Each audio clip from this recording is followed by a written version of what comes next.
Hello guys, आज बहुत ही अच्छा टॉपिक मैं लेकर आया हूं जिसका नाम है विटामिन। जैसा कि आपने थंबनेल में देखा, इसको विटामिन या विटामिन भी बोलते हैं। तो देखिए, इसकी खोज कैसे हुई, इसके लिए बहुत इंटरेस्टिंग स्टोरी है, क्योंकि बहुत सारे लोग आपको बता देंगे कि सी फंक ने इसकी खोज की थी।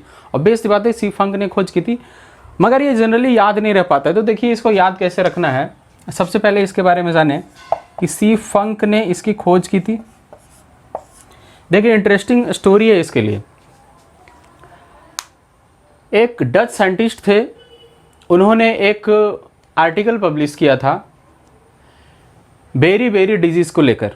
उन्होंने उस आर्टिकल में क्या लिखा कि जो लोग ब्राउन राइस खाते हैं, देखिए ब्राउन राइस किसको बोलते हैं, एक वाइट राइस होता है, ब्राउन राइस होता है। सिंपल सी बात है, गांव देहात में जो माड़ भात खाते हैं ना, जिसका चावल का ऊपर का जो छिलका है वो नहीं हटाया जाता, मतलब सिंपल सी बात समझिए, पॉलिश्ड राइस में विटामिन बी कम होता है, जिसके वजह से पेलाग्रा डिजीज़ होने के चांसेस होते हैं, ये आपको पता होगा। तो जनरली क्या है कि यूएस जैसे कंट्रीज़ में क्या होता था, 90s के टाइम में बेरी डिजीज़ थोड़ा ज़्यादा हो रहा था। तो वो जो साइंटिस्ट थे, उन्होंने क्या किया कि एक रिसर्च किया और उन्होंने एक आर्टिकल पब्लिश किया। उन्होंने ये बताया कि जो लोग ब्राउन राइस खाते हैं, ब्राउन राइस कोई बहुत अलग चीज़ नहीं है, बस वही है कि जिसकी हलिंग नहीं की हुई होती है वो ब्राउन राइस कहलाता है। तो ब्राउन राइस पे एक आर्टिकल उन्होंने पब्लिश किया और उन्होंने बताया कि जो लोग ब्राउन राइस खाते हैं वो लेस वल्नरेबल होते हैं बेरी डिजीज़ के लिए, बेरी डिजीज़ के लिए लेस वल्नरेबल होते हैं। तो सी फंक क्या थे? सी फंक एक बायोकेमिस्ट थे। उन्होंने क्या किया कि इस आर्टिकल को पढ़ा और वो ये जानने की कोशिश की कि आखिर कौन सा ऐसा फैक्टर है जो बेरी डिजीज़ को नहीं होने दे रहा है, मतलब कौन सा ऐसा एंटी फैक्टर है जो बेरी डिजीज़ को नहीं होने दे रहा है। तो उन्होंने सोचा कि क्यों ना इसको आइसोलेट किया जाए, और वो इसमें सक्सीड किए। उसके बाद क्या हुआ कि इन्होंने नाम दिया विटामिन।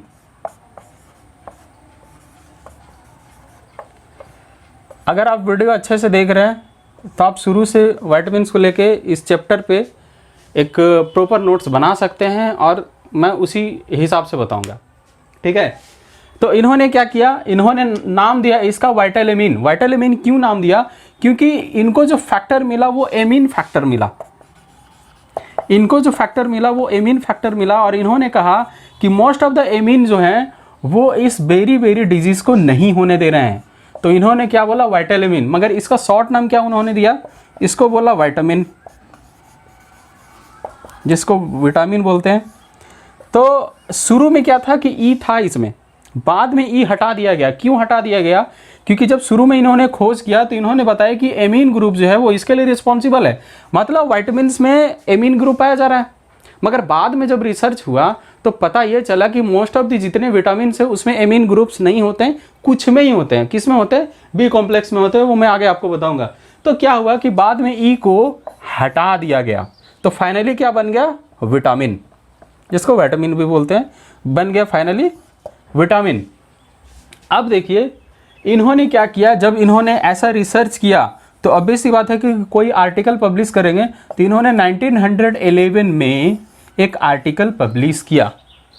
इसीलिए कहा जाता है कि सी फंक ने 1911 में विटामिन की खोज की। बट फाइनली क्या हुआ कि इन्होंने 1912 में एक आर्टिकल पब्लिश की जिसमें सारे विटामिन के बारे में बताया, क्योंकि स्टार्टिंग में बस इन्होंने उसको आइसोलेट किया था, तभी उन्होंने एक आर्टिकल पब्लिश किया और उन्होंने बताया कि विटामिन जो है इसके लिए रिस्पॉन्सिबल है। तो इस तरह से खोज हुई विटामिन की। तो आई होप कि अब आप सी फंक को नहीं भूलेंगे। वो एक बायोकेमिस्ट थे और ये पोलैंड के थे, जो यूएसए में है। ये एक पोलैंड के बायोकेमिस्ट साइंटिस्ट थे। अब देखिए कौन कौन से विटामिन से, देखिए क्वेश्चंस क्या पूछे जाते हैं एग्जाम में, वेरियस एग्जाम जो भी होते हैं उसमें किस तरह से क्वेश्चन पूछे जाते हैं। विटामिन का नाम पूछा जाता है, साइंटिफिक नेम उसका जनरली पूछा जाता है, और मोस्ट फेमस क्वेश्चन क्या है कि कौन से विटामिन की कमी के कारण कौन सी डिजीज हो रही है, ये पूछा जाता है। तो सबसे पहले हम लोग इसके फंक्शंस के बारे में जान लें, तो आगे जब डिटेल में पढ़ेंगे तो हम लोग को समझने में आसानी होगी। कौन कौन से विटामिन है भाई? विटामिन ए है, विटामिन बी है, विटामिन सी है, विटामिन डी है, विटामिन ई है और विटामिन के है। ठीक है, 1 2 3 4 5 6, जनरली ये 6 विटामिन हम लोग देखते हैं, मगर बी कॉम्प्लेक्स जो है इसमें बहुत सारे विटामिन आते हैं, उसको बाद में देखेंगे। देखिए ए क्या है, ये विजन के लिए रिस्पॉन्सिबल है। ठीक है, मतलब ये आँख के लिए है, आईसाइट बोल सकते हैं। दूसरा है बी कॉम्प्लेक्स, इसको कॉम्प्लेक्स बोलते हैं। बी कॉम्प्लेक्स इसलिए बोलते हैं क्योंकि इसमें बहुत सारे विटामिन आते हैं, B1 B2 B6 B12 इस तरह से हैं। उसके बाद विटामिन सी जो है वो इम्यूनिटी के लिए रिस्पॉन्सिबल है, बॉडी में इम्यूनिटी प्रोवाइड कराता है। इसलिए इस कोरोना काल में आप देखिएगा कि बोला जाता है कि विटामिन सी का टैबलेट लीजिए।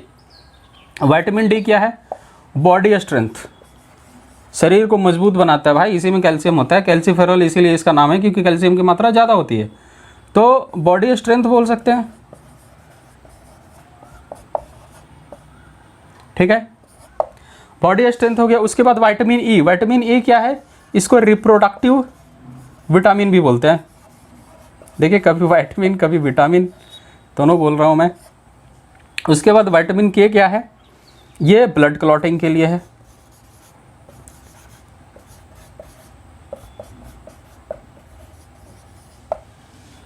फाइनली समरी यही है, विटामिन्स एक्चुअल में क्या करता है। विटामिन्स एक्चुअल में क्या करता है, देखिए हम लोग विटामिन को ऑर्गेनिक इन नेचर बोलते हैं। ऑर्गेनिक इन नेचर क्यों बोलते हैं, क्योंकि ये प्लांट में सिंथेसाइज होते हैं। सिंपल सी बात है, कोई भी चीज़ अगर प्लांट से बना है तो वो ऑर्गेनिक होगा। ऑर्गेनिक क्यों होगा, क्योंकि उसमें कार्बन प्रेजेंट होगा।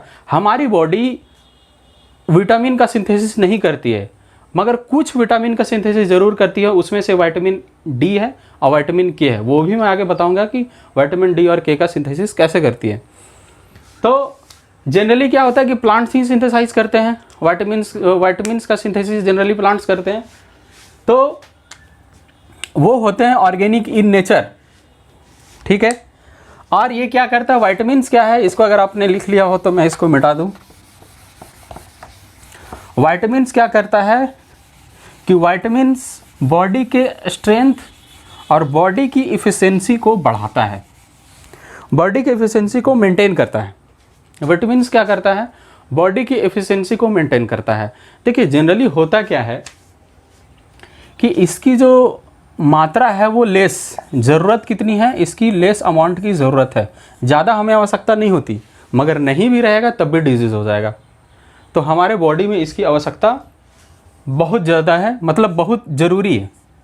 इस वे में हम याद रख सकते हैं, बहुत ज़रूरी है।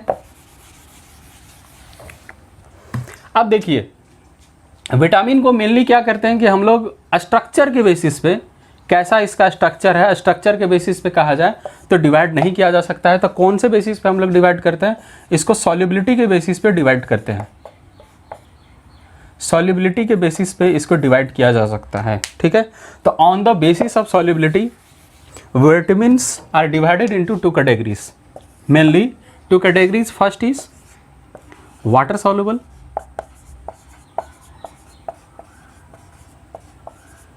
ठीक है, पहला है वाटर सॉल्युबल, दूसरा क्या है, फैट सॉल्युबल। पहला है वाटर सॉल्युबल, दूसरा है फैट सॉल्युबल।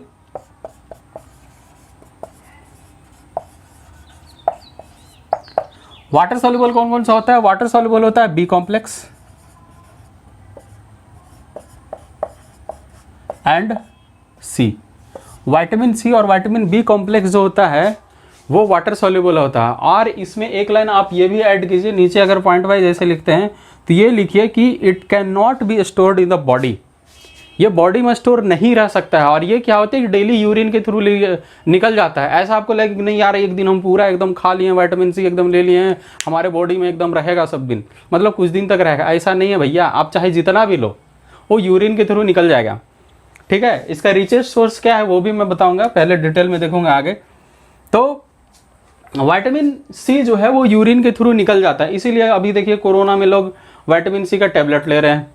विटामिन बी क्या है, ये भी यूरिन के थ्रू निकल जाता है, मगर इसमें से एक विटामिन ऐसा है जो बॉडी में स्टोर रहता है। लिखिए vitamin B12 is stored in body.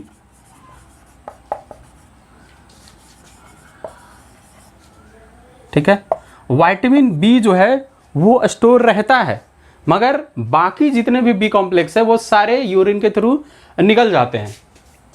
इसको हम लोग कैसे याद रख सकते हैं ये भी मैं आपको बताऊं।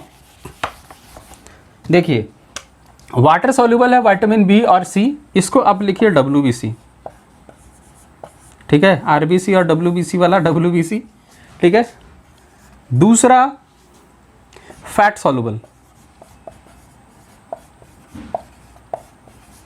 फैट सॉल्युबल में क्या है, फैट सॉल्युबल कौन कौन सा है, एडेक है, ADEK, ADE एंड K, ठीक है। इसको क्या लिख सकते हैं हम लोग, इसको लिख सकते हैं फदेक, फदेक भाई आप तो फैट में सॉल्युबल हो, ठीक है। अब देखिए फैट सॉल्युबल है, मगर किस तरह के फैट में, क्योंकि बहुत तरह के फैट से मेनली जो है वो है सैचुरेटेड और अनसैचुरेटेड, तो ये अनसैचुरेटेड फैट में सॉल्युबल है। अनसैचुरेटेड फैट क्या होता है, जो रूम टेम्परेचर पे वो फ्रीज ना करे, मतलब लिक्विड स्टेट में हो, जैसे कि तेल है लिक्विड स्टेट पे होगा रूम टेम्परेचर पे, जैसे कि आप मस्टर्ड ऑयल ले ले, जो भी तेल है वो रूम टेम्परेचर पे ऑलमोस्ट वो लिक्विड स्टेट में होते हैं। इसीलिए हम लोग जब सब्जी बनाते हैं तो उसको तेल में बनाते हैं, क्योंकि वेजिटेबल्स में जो भी, क्योंकि बोला जाता है विटामिन लेने के लिए आप लीफी ग्रीन वेजिटेबल्स खाइए, तो जब तेल डालते हैं तो वो उसमें डिजॉल्व होता है और उसको एक्सट्रैक्ट करने में हेल्प करता है, क्योंकि उसी में डिजॉल्व है, उसी में डिजॉल्व हो सकता है। तो इस तरह से हम लोग इसको याद कर सकते हैं। वाटर सॉल्युबल है तो WBC और फैट सॉल्युबल हो तो फदक भाई, ठीक है। फदक फदक करके, फदक फदक करके ये डिजॉल्व हो जाएगा, ठीक है।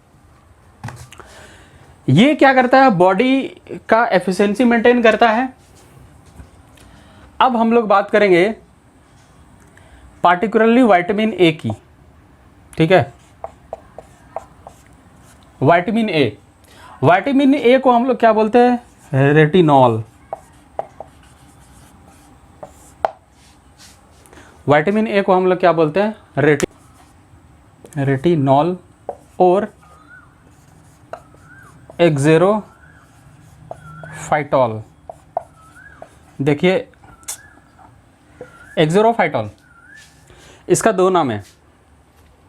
रेटिनॉल अगर दिया है तो बहुत अच्छा, वेल एंड गुड। अगर एक्सेरोफाइटॉल दिया है तो आप कंफ्यूज ना हो, क्योंकि क्वेश्चन अब इस तरह से भी आते हैं, इसीलिए आपको दोनों नाम याद होना चाहिए। पहला इसका नाम क्या है, रेटिनॉल, दूसरा क्या है, एक्सेरोफाइटॉल। अब देखिए इसके सोर्सेस क्या हैं। देखिए सोर्सेस से क्वेश्चन जनरली आते नहीं है, क्योंकि कोई फिक्स नहीं है ना कि एक ही चीज़ मिले, मगर मेजर जो है वो सोर्स बताया जा सकता है। कि जैसे कि अगर विटामिन ए की बात करें तो सबसे ज़्यादा किस में मिलता है, कैरेट में मिलेगा, ठीक है। दूसरी बात, इसमें ध्यान देने वाली बात क्या है, अगर आपको ऑप्शन में देता है फिश, तो इसमें आप कंफ्यूज हो सकते हैं, क्योंकि फिश का अगर होल बॉडी आप खाते हो तो आपको मिलता है विटामिन डी, मतलब सिर्फ विटामिन डी ही नहीं मिलेगा, मगर ये ज़्यादा मिलता है, विटामिन डी मिलेगा। अगर आप फिश के लीवर को खाते हो तो विटामिन ए मिलेगा। जितने भी फल फ्रूट्स है, पपीता, पपाया अगर आप खाते हो, जो पके हुए होते हैं, रैपन होते हैं कम्प्लीटली अच्छे से, उसमें विटामिन ए की अधिकता होती है। उसके बाद आप दूध अगर लेते हो तो दूध में, मिल्क में भी होता है अच्छा खासा, ठीक है। तो सोर्सेज ये हैं कि देखिए, सोर्सेज इसीलिए क्वेश्चन नहीं पूछा जाता है कि इसके बहुत सारे सोर्सेज हैं, मगर कहीं कहीं आपको आइडेंटिफाई करके पूछ सकता है। अगर फिश का ऑप्शन दे दिया तो आप कंफ्यूज हो जाओगे। तो फिश में क्या है, अगर आप लीवर को लेते हो तो विटामिन ए मिलेगा। और फिश की बॉडी की अगर बात करें, लीवर को छोड़कर, अगर इसकी बॉडी की बात करें, फिश में तो लीवर पता ही नहीं चल रहा, मगर लीवर में होता क्या है, साइंटिफिकली लीवर में विटामिन ए होता है ज़्यादा, तो विटामिन डी आपको मिल रहा है। तो इस तरह से कॉम्प्लेक्स करके थोड़ा सा क्वेश्चंस पूछा जा सकता है। अगर पूछेगा सोर्सेस पे तो केमिकल नेम रेटिनॉल या एक्सेरोफाइटॉल। सोर्सेस, उसके बाद अब बात करते हैं इसका डेफिशिएंसी डिजीज का। भैया क्वेश्चन इसी से आते हैं।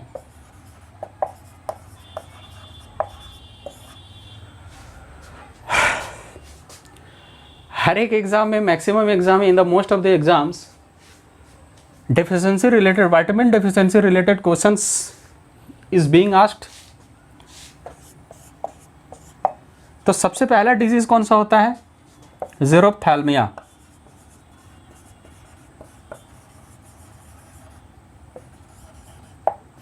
थोड़ा मैं बड़ा बड़ा लिखता हूँ। ज़ेरोप्थैल्मिया होता है। ज़ेरोप्थैल्मिया में क्या होता है? आँख से रिलेटेड डिजीज़ है, ठीक है। दूसरा क्या होता है? नाइट ब्लाइंडनेस, जिसको हिंदी में रतौंधी बोलते हैं। अब देखिए, इसी को हम लोग क्या बोलते हैं? निक्टा लोपिया। ये थोड़ा साइंटिफिक हो गया, मगर कहीं कहीं अगर आपको निक्टा लोपिया दे दिया तो आप बिल्कुल कंफ्यूज नहीं हो। निक्टा लोपिया दूसरा नाम है नाइट ब्लाइंडनेस का, ठीक है। आप सिंपल सी बात ये याद रखो कि आँख से रिलेटेड जो भी प्रॉब्लम हो रही है, विजन से रिलेटेड जो भी प्रॉब्लम हो रही है, रतौंधी हो रही है या दिनौंधी हो रही है, कुछ भी हो रहा है, विजन से रिलेटेड अगर प्रॉब्लम हो रहा है तो विटामिन ए की डिफिशियंसी है, आप सीधा टिक मार सकते हो। उसके बाद तीसरा जो है वो है ड्राई आई। ड्राई आई बोले तो आंसू नहीं आना या इस तरह के डिजीज हो सकते हैं, ठीक है। तो ये हो गया विटामिन ए की बात। विटामिन ए कहा जाता है कि बॉडी का डिफेंस मैकेनिज्म फॉलो करता है, ठीक है। एक्चुअली विटामिन तो पूरा ही डिफेंस मैकेनिज्म फॉलो करता है, मगर विटामिन ए जो है इसके लिए ज़्यादा रिस्पॉन्सिबल माना जाता है। उसके बाद vitamin B complex. Vitamin B complex को बाद में देखेंगे, ठीक है, क्योंकि उसमें बहुत सारे विटामिन हैं, मतलब B1, B2, B6, B12, B5, B7, ये सब सारे हैं। तो उसको पार्टिकुलरली एक जगह देखेंगे ताकि उसको अच्छे से नोट किया जा सके। अब बात करेंगे विटामिन सी की। देखिए, विटामिन सी का केमिकल नेम क्या है? एस्कॉर्बिक एसिड,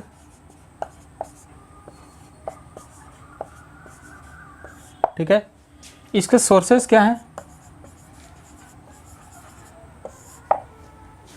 विटामिन सी का अगर सबसे रिचेस्ट सोर्स आपसे पूछा जाए, क्योंकि ऑप्शन आपको बहुत सारे देंगे, अगर विटामिन सी से रिलेटेड अगर क्वेश्चंस दे दिया गया कि उसके सोर्सेज में, तो गूजबेरीज दे देगा, मतलब गूजबेरीज आंवला है।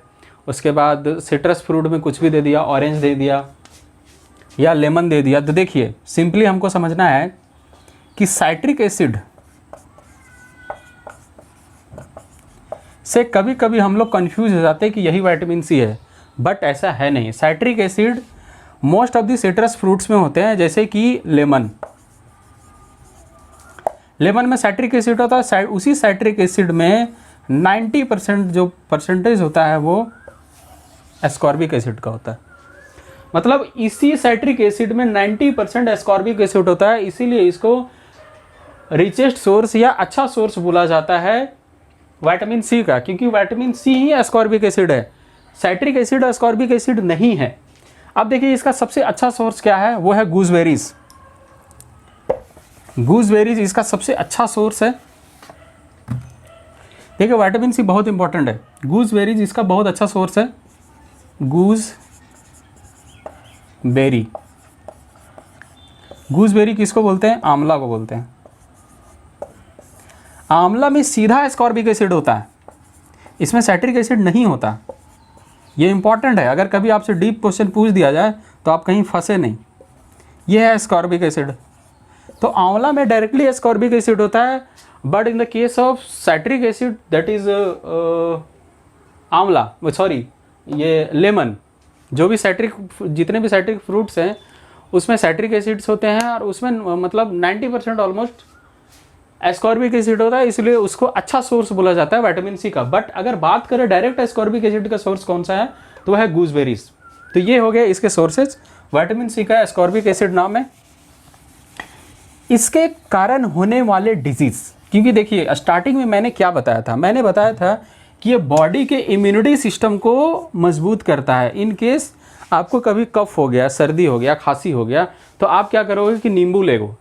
नींबू को क्या करोगे? आप पानी में मिलाओगे, उसको थोड़ा सा गर्म करके पीते हो, तो उसमें क्या होता है कि हमारा बॉडी का इम्यूनिटी सिस्टम जो है थोड़ा सा मजबूत होता है।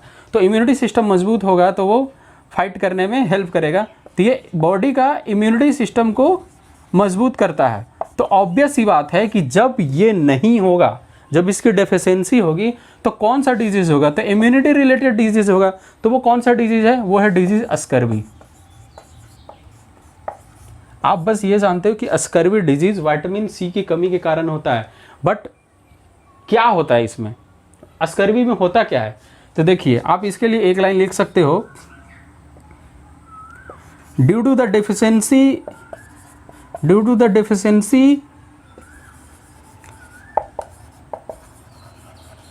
Of vitamin C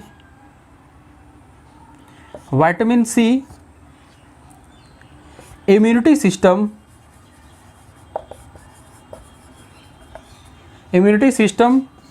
of the body decreases.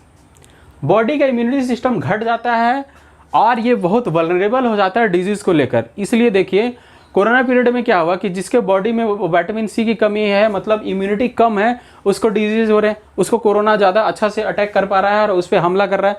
तो अगर आप विटामिन सी आपके बॉडी में है, विटामिन सी अगर आपके बॉडी में है, तो आपका स्ट्रेंथ जो है, बॉडी का इम्यूनिटी सिस्टम जो है वो स्ट्रांग होता है और फाइट कर सकता है। नहीं तो कोई भी वायरस आके आपको अटैक कर देगा और आपकी बॉडी उसको बचा नहीं पाएगी, मतलब उससे बच नहीं पाएगी, आपको नहीं बचा पाएगी। ठीक है, तो ये स्कर्वी डिजीज जो होता है वो इम्यूनिटी सिस्टम से रिलेटेड होता है, ये आपको हमेशा याद रखना है। अब स्कर्वी डिजीज का एक दूसरा भी नाम है। कौन सा नाम है? कभी कभी आपको ये क्वेश्चन मिलेगा। और स्कर्वी को दूसरा सेलर्स डिजीज भी बोलते हैं, सेलर्स डिजीज। अब देखिए, स्कर्वी को सेलर्स डिजीज क्यों बोलते हैं? जनरली होता क्या है, सेलर्स किसको बोलते हैं? जो नाव खेते हैं, जो समुंदर में रहते हैं, जो जहाज पे रहते हैं, मतलब समुद्री जहाज पे रहते हैं, या जनरली समुद्री जहाज की ही बात करें तो समुद्री जहाज पे रहते हैं। तो उनको क्या होता है कि कभी कभी अगर बॉडी का कोई पार्ट कहीं कट गया तो वो जल्दी ठीक नहीं होता, वहाँ पे ह्यूमिडिटी ज़्यादा होता है तो जल्दी ठीक नहीं हो पाता है, तो लेट से ठीक होता है। लेट से ठीक होने का क्या रीज़न हो सकता है? आपके बॉडी का इम्यूनिटी सिस्टम अच्छा नहीं है, वो जल्दी उसको रिकवर नहीं कर पा रहा। अगर वुंड जल्दी रिकवर नहीं हो पा रहा है तो इसका मतलब है कि आपका बॉडी जो है डिजीज़ के प्रति थोड़ा कम एक्शन ले पा रहा है, तो इसीलिए इसको सेलर डिजीज़ बोलते हैं। तो ये हमेशा आपको याद रखना है कि सेलर डिजीज़ को ही स्कर्वी डिजीज़ बोलते हैं या स्कर्वी को ही सेलर डिजीज़ बोलते हैं। ये है विटामिन सी का काम, इसीलिए विटामिन सी आदमी को लेना चाहिए। और दूसरी बात है, मैंने पहले ये भी बताया कि विटामिन सी जो है वो बॉडी में टिकता ही नहीं है, वो हमेशा यूरिन के थ्रू बाहर निकल जाएगा, इसलिए इसको डेली लेने की आवश्यकता है। तो ये रहा विटामिन सी। अब बात करेंगे विटामिन डी की। तो अब बात करेंगे विटामिन डी की। विटामिन डी में क्या है, देखिए इसका केमिकल नेम क्या है?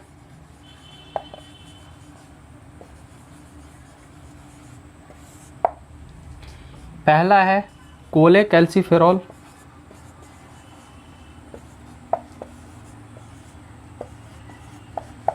दूसरा है एर्गो कैल्सीफेरॉल। पहला नाम है इसका कोलेकैल्सिफेरॉल, दूसरा नाम है एर्गो कैल्सीफेरॉल। कैल्सीफेरॉल दोनों में आ रहा है। देखिए, कैल्सीफेरॉल इसलिए आ रहा है क्योंकि बॉडी में जो कैल्शियम का फॉर्मेशन होता है, हड्डियां जो हमारी मजबूत होती है, कैल्शियम का जो फॉर्मेशन होता है उसके लिए सबसे ज़्यादा रिस्पॉन्सिबल है विटामिन डी। और यही विटामिन डी जो है वो कैल्शियम को स्टोर करता है या कैल्शियम को डाइजेस्ट कराता है और बॉडी में मिलाता है। ठीक है, जिससे हमारा बोन बनता है। तो यह है कोलेकैल्सिफेरॉल और दूसरा है एर्गो कैल्सीफेरॉल, इसका केमिकल नेम। अब इसकी बात करें सोर्स की, तो सिंपल से बात है, बचपन से लोग जानते हैं कि भैया धूप में रहो विटामिन डी मिलेगा, भले करिया हो जाओ। तो विटामिन डी हमको मिलता है सनलाइट से। अब देखिए, सनलाइट से हमको विटामिन डी कैसे मिलता है ये भी थोड़ा हम लोग समझें। ये तो सभी को पता है कि विटामिन डी जो है वो सनलाइट से मिलता है, मगर कैसे? देखिए, हमारे बॉडी में क्या होता है? कोलेस्टेरॉल, इसका दूसरा नाम है इर्जेस्टेरॉल। इसीलिए कोलेस्ट्रॉल के जगह अगर इर्जेस्ट्रॉल दे दिया जाए तो आप बिल्कुल कंफ्यूज ना हो, इसका दूसरा नाम है प्लस यूवी रेज।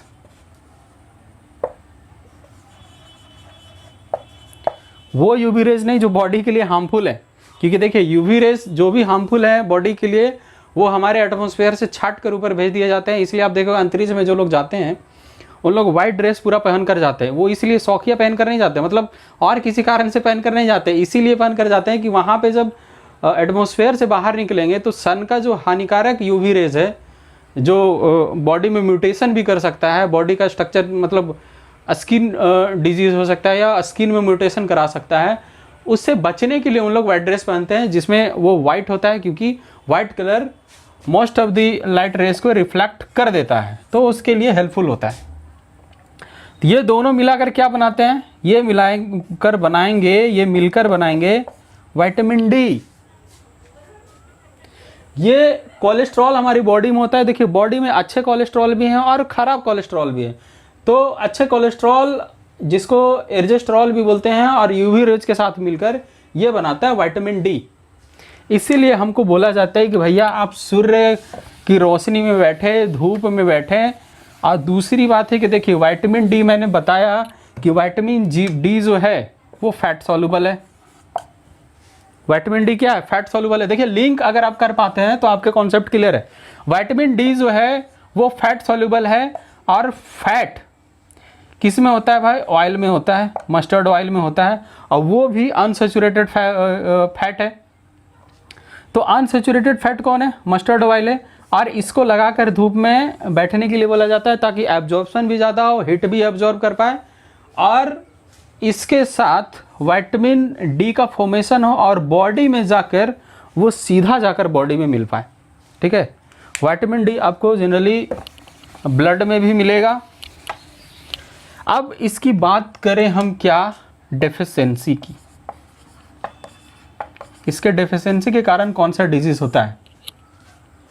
ठीक है, इसके डेफिशिएंसी के कारण मेनली 2 डिजीज होते हैं। पहला तो है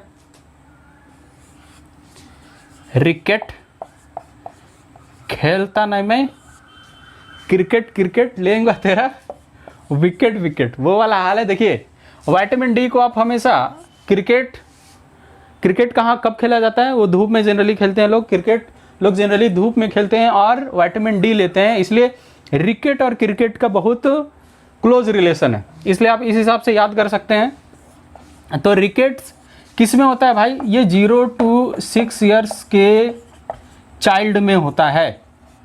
ये भी आपको याद रखना है। ये रिकेट्स किस में होता है, ये नहीं कि बड़े हो गए और हमको रिकेट्स हो रहा है। अरे भैया वो बच्चे में ही होता है। आज इस रिकेट्स में क्या होता है कि बोन डिफॉर्मेशन होता है, बोन डिफॉर्मेशन होता है, मतलब बोन अच्छे से बनेंगे नहीं, बोन बनना ही बंद हो जाता है, बोन बनेंगे ही नहीं, डिफॉर्म होने लगेंगे, डिके होने लगेंगे। दूसरी बात मतलब दूसरा डिजीज कौन सा है,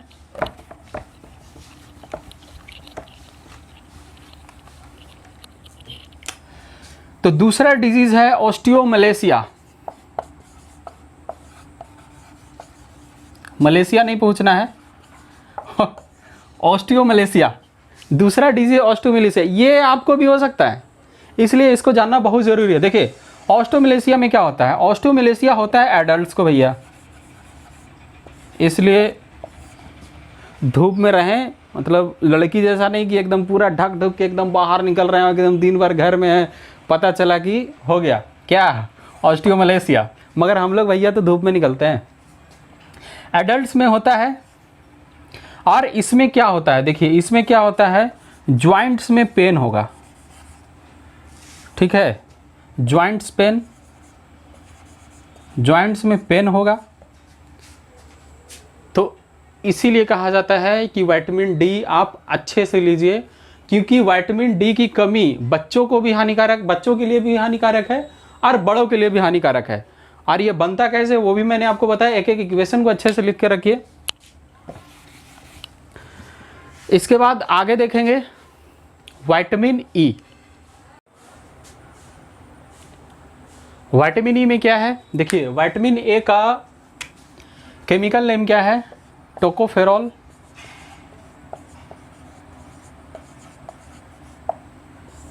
इसमें कोई कंफ्यूजन नहीं है, सिर्फ टोकोफेरॉल ही इसका नाम है, पहले जैसा नहीं है कि इर्गो और बाकी दूसरा नाम है।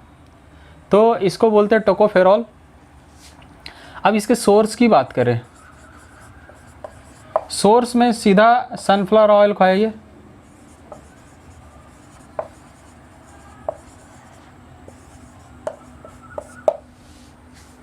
ये है मेजर सोर्स इसका, सनफ्लावर ऑयल लीजिए। अब देखिए ये इंपॉर्टेंट किस लिए है, इसको मैंने शुरू में क्या बताया था, ये किस तरह का विटामिन है, इसको दूसरा नाम भी दिया गया है। दूसरा नाम इसका क्या है, इसको बोलते हैं रिप्रोडक्टिव विटामिन, रिप्रोडक्टिव विटामिन, ठीक है। रिप्रोडक्टिव विटामिन क्यों बोलते हैं, क्योंकि ये करता क्या है, इसका फंक्शन देखिए।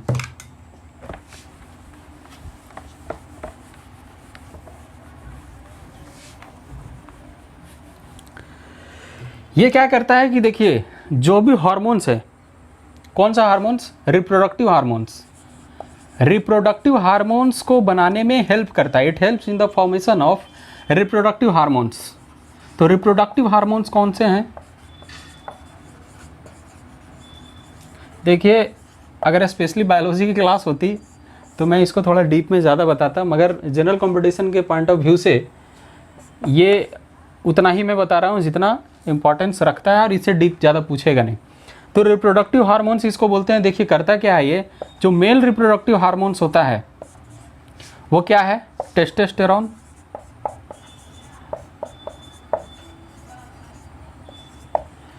फीमेल रिप्रोडक्टिव हार्मोन्स कौन सा है, प्रोजेस्टेरॉन।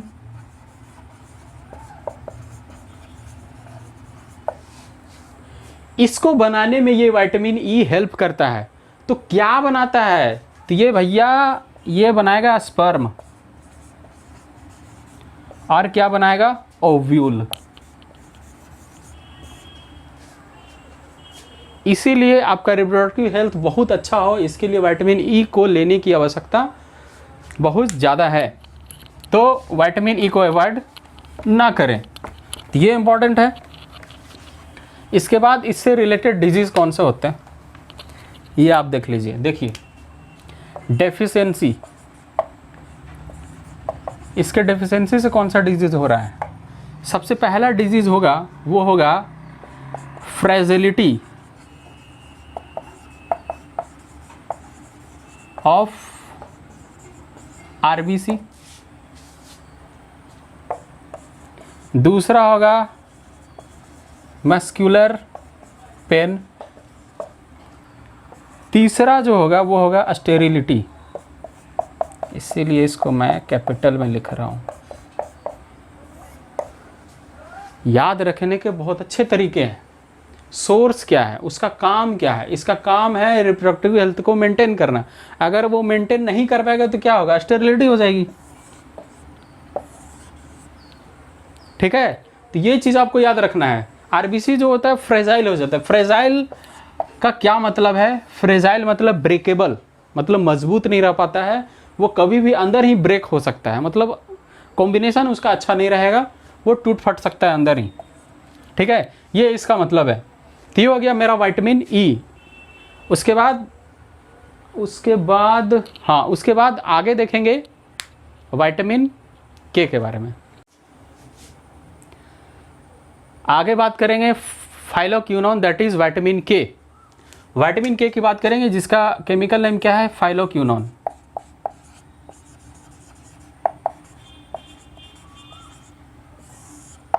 अब देखिए इसका सोर्स क्या है, ग्रीन लीफी वेजिटेबल्स,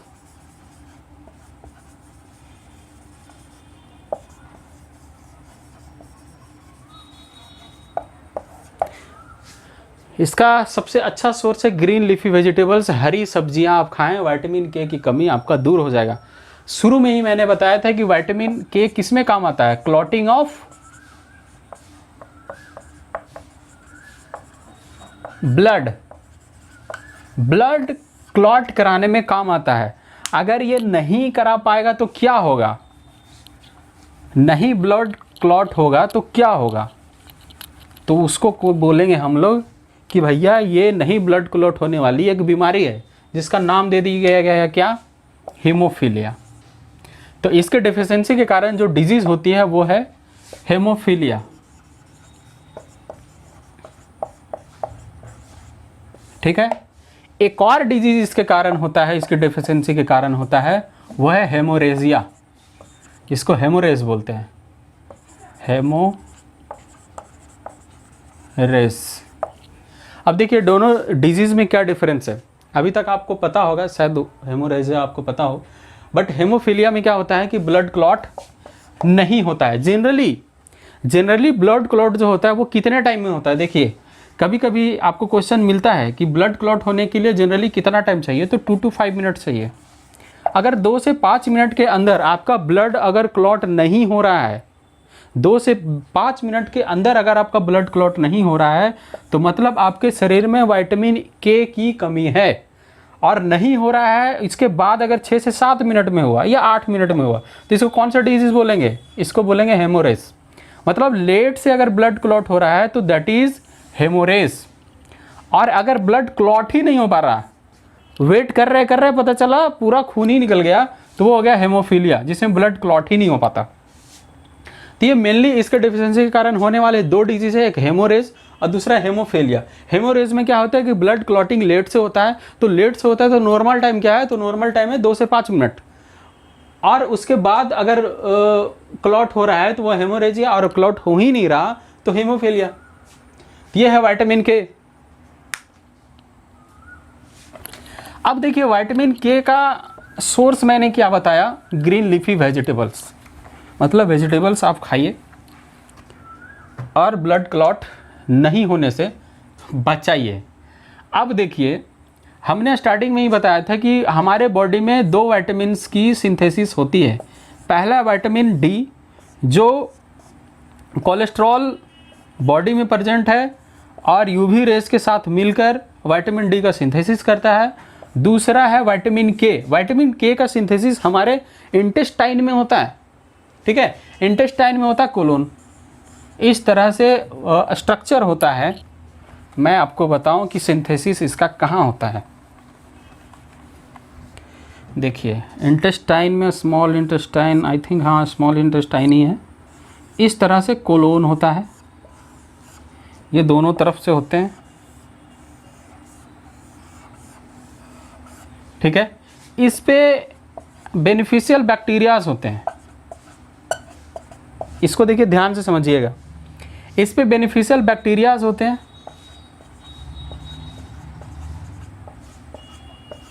और ये क्या करते हैं कि जब भी फूड हमारे पाइपलाइन में जाता है, जब भी फूड जाता है कोलोन से गुजरता है, तो इसके आसपास क्या होता है ना कि ब्लड कैपिलरीज होते हैं।